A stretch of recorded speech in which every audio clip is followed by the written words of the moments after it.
Salut everyone! If you have witnessed the last 3 years of the gaming handheld market, you certainly notice that SteamOS and the other distribution like Bazzite have been dominating. And the main reason behind it is simply the fact that using Windows on this type of device is just bad. Like the experience is horrible. And yes, we could say that the experience of using Windows on other devices like your PC is also really bad, but this might be a topic for another video. Well, Microsoft had a plan and they shared it 2 days ago. It's pretty huge. They are going to launch their Xbox gaming handheld device in partnership with Asus. And I do believe that this launch is going to change the overall landscape, but not for the reason you might be thinking of. Are you ready? Let's talk about it. As always, let's start with a little bit of context. The first big reality I want to share with you guys is the fact that gaming on a handheld device right now is just better on SteamOS or Bazzite or any Linux distribution than on Windows. It has been proven many times. And the reality behind it is simply the fact that the AMD hardware, which is mainly what runs those gaming devices, is way more optimized on Linux than it is on Windows. You had, for example, the latest videos that kind of show it to the world, even if we have been saying it on this channel for the last 3 years. But anyways, the latest video of Dev2G. Dev2G come with this analyze between the Legion Go running on Windows versus Linux, and what really came out of those numbers is that the gaming performance is better on Linux, and the overall battery life is also better on Linux. No question asked. Here, the operating system is just doing a way better job than Windows. Now, we set up the scene. This is where we are at today. If today you want a game on those handheld device, you're gonna have obviously the limitation of Linux. We'll talk about it later. But when the game works, you're gonna have a better performance, better UI, better everything. Microsoft was obviously aware of this, and they started to work on some type of answer. And they came out with those 2 devices they're gonna launch. We don't have an exact date, but I'm thinking before the end of this year, so before the end of 2025, with 2 Rog Ally Xbox gaming handheld device. So now we set up the overall landscape for this video. Let's talk about the hardware itself, and then we're going to talk about the software. So for the hardware, I don't want to go really too deep into it. There is a ton of video out there that, in my opinion, are going to be more on point because those tech tubers had the chance to go there and have the device in their hand. However, there is some point I want to mention regarding it. So the device itself is going to come with 2 models. They are called Rog Xbox Ally. And they really look like the previous Asus Rog Ally, but they come with 2 big differentiation key points, I believe. The first one is the fact that if you look at it, the ergonomic itself, it looks like a gamepad, Xbox gamepad. They took and they extended it and put a screen in the middle. So I believe the ergonomic in general are going to be better than the actual Rog Ally.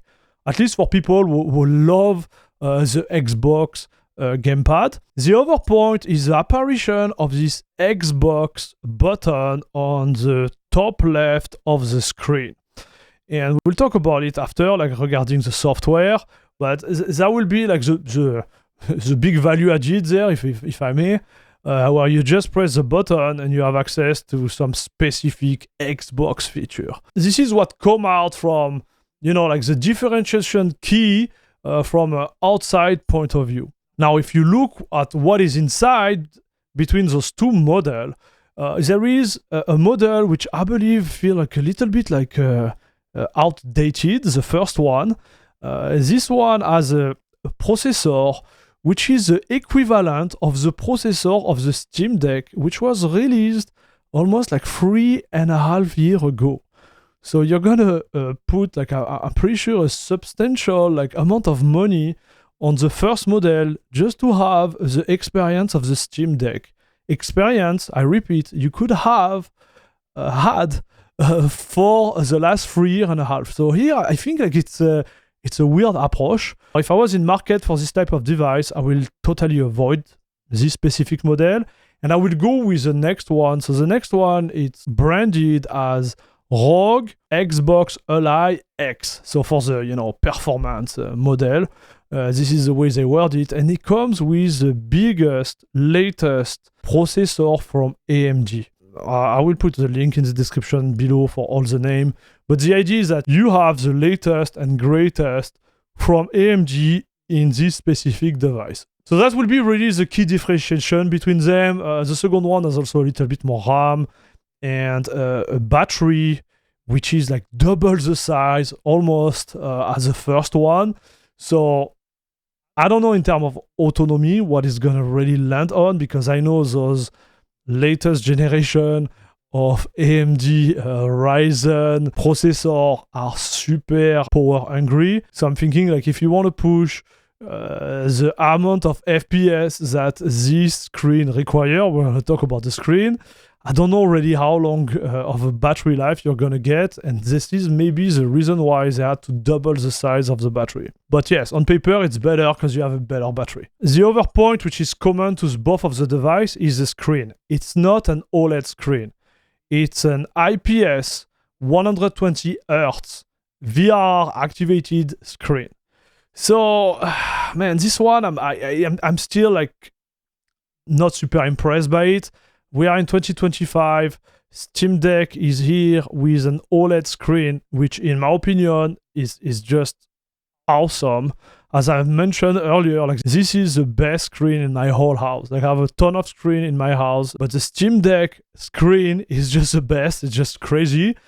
I don't know why they are not doing it. It's just, I don't know, a missed opportunity in my book, but oh well. So if I already had to break down from a positive and negative point regarding those both devices, I would say first things first, don't get the non-X version because it doesn't bring anything to the table.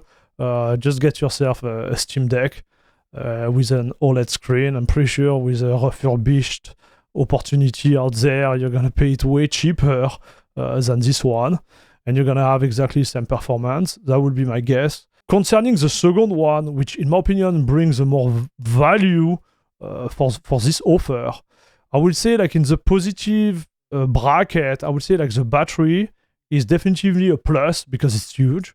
So if we are able to manage the way this processor is actually like eating energy, you might have an incredible battery life there. So something to check. And the second like positive for both of the devices, but I'm going to be really focusing on the second one, is the ergonomics. If you like the Xbox gamepad type of approach, you're going to be more than happy. When it comes to the negative, I would say that both of the devices, even the more expensive one, they won't be able to run 120 FPS maxed. Like I don't believe that 1080p 120 FPS is going to be possible on such a device. Maybe I'm wrong, but depending on the game, it's going to be really, really hard to get there. That's just my 2 cents. So yes, you are buying a device which is more powerful, but that cannot really reach it. From my experience with the Steam Deck, I would say that you have to just stream the most demanding games, the latest AAA, to your machine. And this is where everything starts to really open up, right? You play, for example, like Cyberpunk in 1440p, maxed out, and you stream it to your Steam Deck locally, and the experience is just unbelievable, right? Because you still have the OLED screen. You lose maybe a little bit of latency, but it's really hard depending on the game you play. You won't really feel it that much. But I would say like this is a way to use those devices, right? You don't expect to run Cyberpunk totally maxed out, even if you have a beefier CPU there, it's not going to happen. So that would be my first take there. And the second negative would be related to the lack of touchpad. Like if you look at all those ROG handheld, you can tell right away that they don't have the little touchpad that the Steam Deck has. And this brings an incredible value when you are moving your mouse within games. So most of the PC games, they are not designed to run with a controller. So sometimes you have to move the mouse. And moving the mouse with a joystick is just disgusting.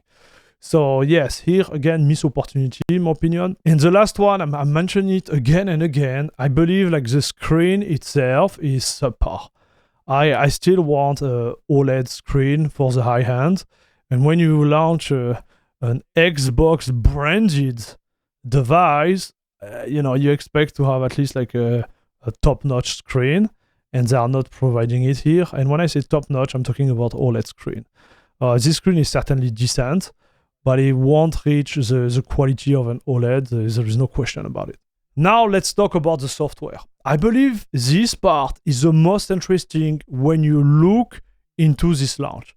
So yes, there is a new device. Yes, they branded it Xbox. And here, the marketing move is actually huge. You can tell, looking at those presentations, they are willing to erase the big line, the big barrier between console, Xbox, and PC. This is what really come out from all those presentations and video. You can have access. I'm going to put the link in the description. But it's really like they are, branding this PC experience because this device is a PC. It's not a console, it's running on Windows, but they are branding it as an Xbox. And this is really the first time we are witnessing that. So when you look at the console itself, I'm saying like it's Windows under. You can see in the presentation that you have the Windows launch bar at the bottom, the taskbar. You can clearly see it.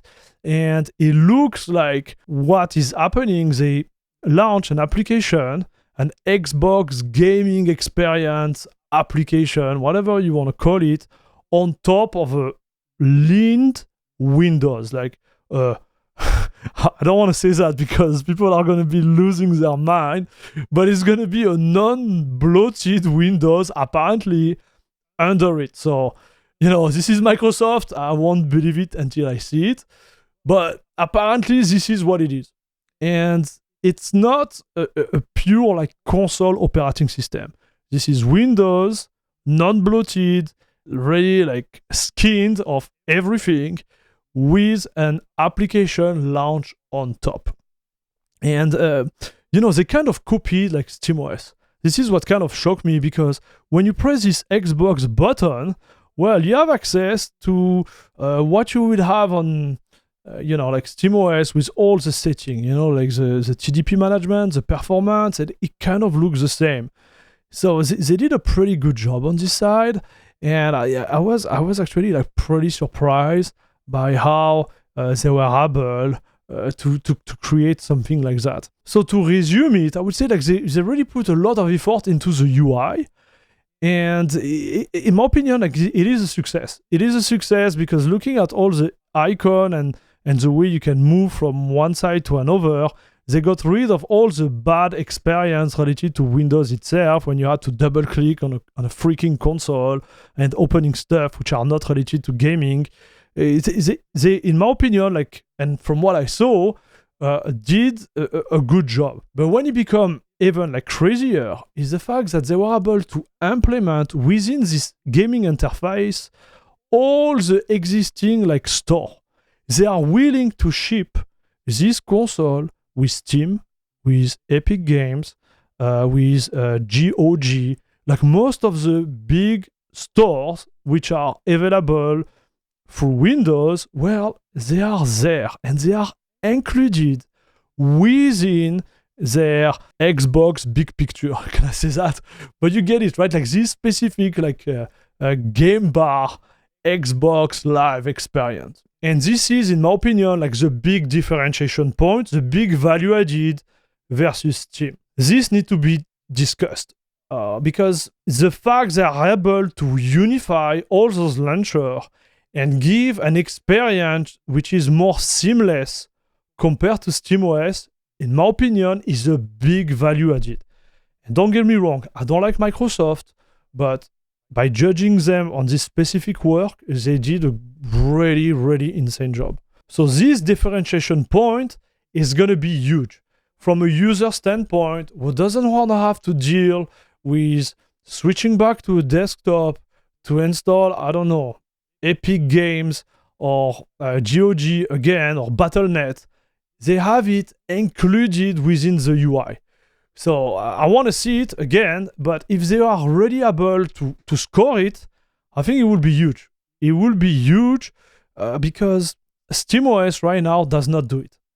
You can do it technically, it's possible, but it's still a pain.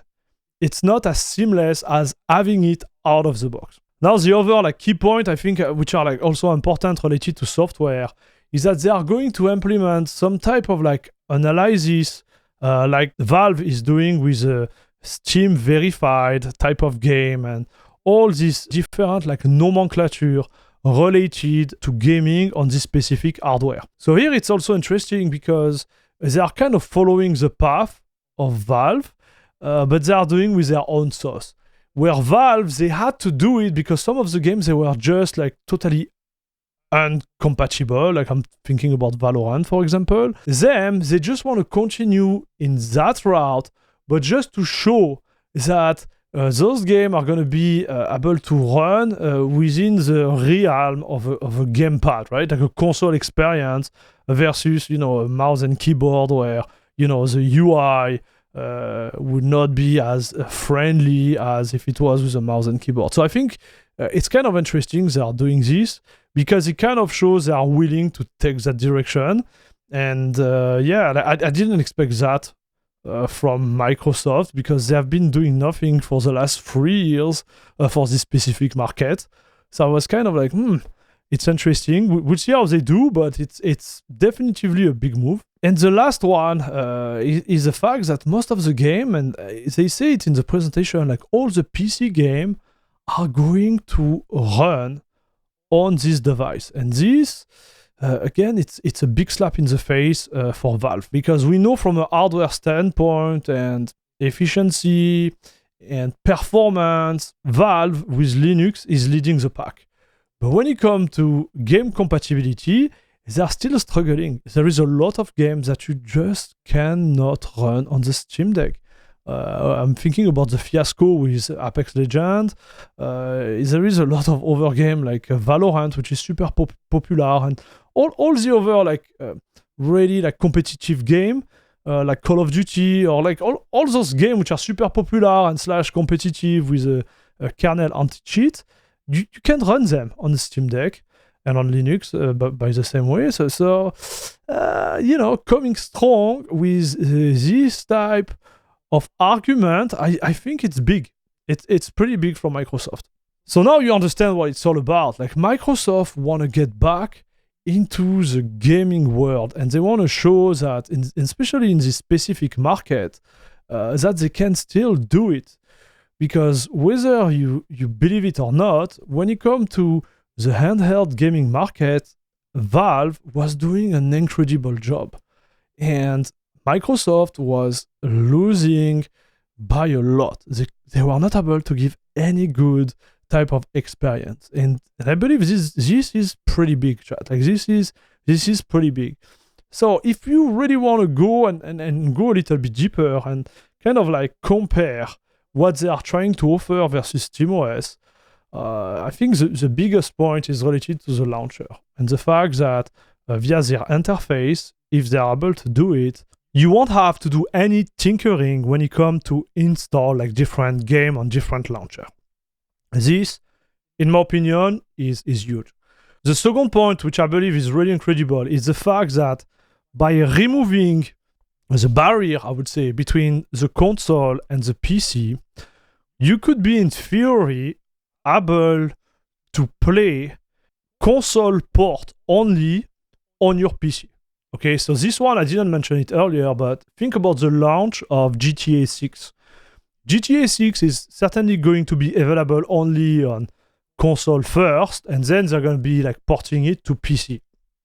But now, if you own one of this console, on paper, you should be able to play it because this is an Xbox Live console. So when are they gonna really like remove the barrier between one or another? So this it's kind of like expanding the overall vision of gaming in general by removing again like this really like a distinction between console and PC. The other comparison I want to make is the fact that what if the specific operating system they are pushing on this console will be available for all the PC users out there? Because if you look at their presentation, the one which is available online on their YouTube channel, you can see they want to do Xbox gaming everywhere on every screen. And I don't think they are talking about Xbox cloud gaming because it already exists. I think right now they want to push the boundaries even further. And I do believe this could be a reality. And specific operating system just for gaming, which will be at the beginning like only available for gaming handheld device, like the Rog Xbox Ally. But then why not on PC? Because those are simply like PC already. So it could be a good way to kind of like tap in this specific market. Now we talk about all the big promises. Obviously, like on paper, a lot of things could happen on their hand, but the big judgment will fall when they deliver. And so far, they have not been able to deliver. Like that's the point I want to mention. When you come to performance / stability, you can tell right away that if you take a Steam Deck, for example, install Windows on it, try to play on it, versus installing Buzzite or SteamOS or CachyOS, for example, well, the experience is going to be way better on Linux, like no question asked. But maybe they're going to be able to deliver. So far, it's just not happening. Maybe this lean version of Windows could change the whole game. And this is where I think we're going to have to follow up those specific points to see what they meant by really like gaming on every screen. But yes, they have a lot of work to do. Like they have a lot of work to do because Windows as it is right now, even if we totally bypass the performance / stability one, think about the integration of the sleep mode, for example, on those devices. This is one of the biggest value added on SteamOS. You're playing a game, you press the button, you don't even pause the game, you just press the button, you put your Steam Deck somewhere, you go do something else, you come back like 1 week later, press the button up, you're exactly at the same point. Like this is just something that you can't reproduce on Windows. So let's see how they're able to manage this type of thing. We'll see how it goes. But on the other side, you have to think about Valve. How are they going to answer this? How are they going to be able to respond? Because it's big. Microsoft going back into the game of gaming, portable gaming in this specific case, but really gaming, how is Valve going to react to that? So I think the first thing I want to talk about for this one is going to be pretty quick, is that can they react? Can they react? When you think about it, the two key differentiator is related to the UI. This is what makes the difference and the value added for the Microsoft like next-gen experience for handheld. The fact that on this UI, you have out of the box all the launcher. Can Valve do the same? That's a serious question. Let me know in the comment below. But I think this will be like a great value added from a user standpoint. So for us, installing Battle.net, it took 2 seconds, right? For a user, I would say like normal user, which is not, I would say like aware of what the Linux move are, It's a big struggle to install those launchers. Having them operational out of the box, in my opinion, is huge. So if Valve could do that and is willing to do that, because you have to think about the perspective too, right? Why would you put your main competitor like Epic Games directly within your launcher? It's a little bit crazy, and this is what Microsoft is doing because they have their own store, but they don't care. They're just pushing it because they know that at the end, what's going to make the difference is the user experience first. So can Valve do it technically, but also legally? Can they ship it? I don't know. I don't have this answer to the question. The other fact, I believe, which is going to be a big problem for Valve in the coming months, is the fact that we still have a problem with anti-cheat. It has not been solved to date. You can't play some of those kernel anti-cheat games. So can we have a solution with, for example, a kernel module you could activate if you want to play some of those games in partnership with editor/distributor of game? That could be a solution. I don't know. Tell me in the description below what you think.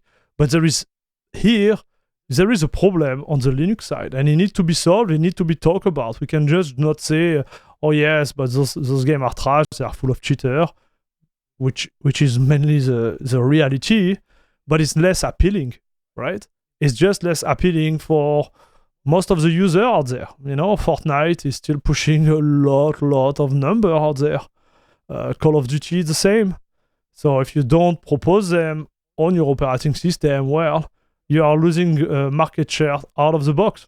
And now the last point, if you want to even think about it further, is related to the hardware. So we had a way better support for NVIDIA, right? In the last, I would say 7-8 months, the Wayland integration, the amelioration regarding to all the features of the proprietary driver of NVIDIA on Linux, but we are still not on par with Windows, especially on the DirectX 12 game. I'm not talking about all the features. I'm just talking about pure performance there and the key feature, not all of them. We are still far behind. So in the case, Microsoft pushed this leaned out operating system dedicated to gaming with a specific UI. Can Valve react and answer, this punch by another punch and say, yeah, we have an operating system ready? Because right now, SteamOS is not ready, guys. I've seen a lot of video of saying oh yes, SteamOS is out, it has been released, this is wonderful. No, it's not released. On paper, it's out there, but it's always been out there. There is more support for specific hardware, which is great, especially with Legion Go. I think that's the name of it. This is great. Not being negative about that, but the truth is if you want to install it on your PC, it's not as easy as it seems. There is not a proper installer. There is not support for most of the hardware out there. Most of the users right now, they have an NVIDIA card. I was reading this article saying that NVIDIA owns 92% of the GPU market out there. Maybe it's a little bit less for the gamer. Let's say even 80%. It is crazy, right? Because right off the bat, you have more than 3/4 of the gamer which are gonna be just push out of SteamOS or any Linux distro out there. So yeah, you can still use it like I do on a daily basis, but you lose a lot of performance. So is Valve able to put pressure on NVIDIA to make them realize that time starts to be really ticking right now, right? The time is ticking because Microsoft now is reacting. And you can say whatever you want about Microsoft. When they start to go in certain direction, they made some big mistake. I'm not talking about Windows Phone and all those attempts they made in the past, and they really failed. I think on this one, they're going to be pushing really hard. That's my belief. So Valve is going to have to do something. So guys, please let me know in the comment below what you think. I've been talking a lot during this video, but I think we are kind of like witnessing a lot of change in the gaming landscape right now. I think those next like 6 to 12 months are going to be really, really interesting to see like the overall direction that those gaming device and operating system like dedicated to gaming are going to take. Competition is always good, but we need competition to exist. So let's start the fight and let's see who will win at the end. Okay, chat? Guys, thank you very much for watching. I want to thank all the members of La Crème de la Crème Club. Please don't forget, to give a thumbs up, subscribe, and the one who participated financially to the success of this channel, I really want to thank you, whether you are using PayPal, Patreon, or the YouTube membership. You guys are the best. Thanks again, and see you in the next one. Bisous, bisous.